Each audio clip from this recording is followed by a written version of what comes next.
Hello, I am Dr. Kushagradhi Ghosh, Senior Consultant in Obstetrics and High Risk Pregnancy, Bhagirathi Neotia Women and Childcare Center, Rawdon Street, Kolkata. Today, I am going to talk about high sugar in pregnancy, which is also called gestational diabetes. This is a condition which comes usually in the later half of pregnancy and goes away after delivery. It affects at around 10% of our pregnant population. And how do we diagnose it? We diagnose it by doing what is called a glucose challenge test. We give a 75-gram glucose and check the blood after 2 hours. This is usually done at the very first visit.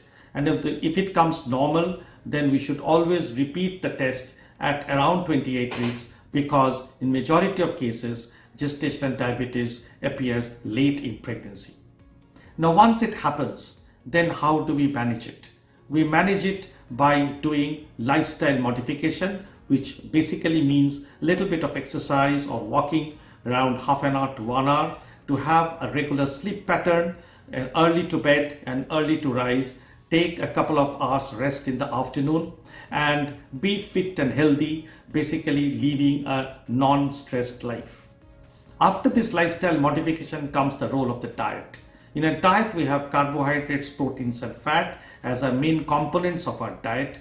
In the carbohydrate, we should switch from the simple sugars to complex sugars. By simple sugars means to avoid ice cream, sweets, candies, pastries, etc., which give spikes of sugar in our body, and to replace that with complex sugars like wheat, like rice, wheat, potato, banana, maize, etc., oats, etc. As far as proteins are concerned, better would be vegetable proteins like lentils, pulses, soya, rajma, rather than having animal proteins. If at all animal proteins, it is better to have milk.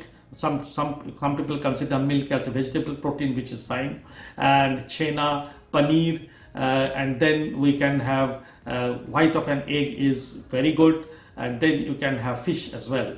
Better to avoid red meat. At about the fats, it is better to avoid solid fats like ghee and butter, etc., but to have liquid fat like oils like sunflower oils, olive oil, etc.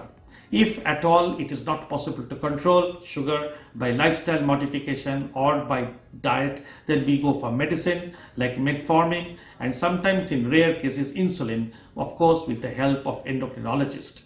And then we should not forget to monitor the baby, because with high sugars, the baby tends to become big, and always a very big baby is not a healthy baby, and therefore we should do periodic ultrasonography to check the baby's weight.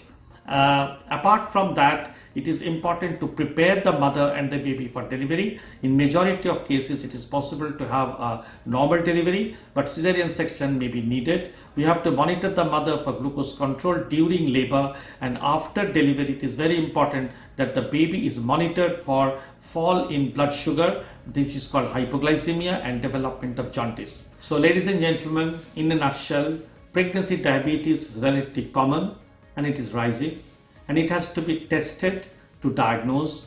Once diagnosed, then we institute lifestyle management and diet. Occasionally, medicines are required, and with proper management, proper monitoring, in majority of cases, we have a healthy mother and a healthy baby, which is the prime aim of all gynecologists all over the world. Thank you.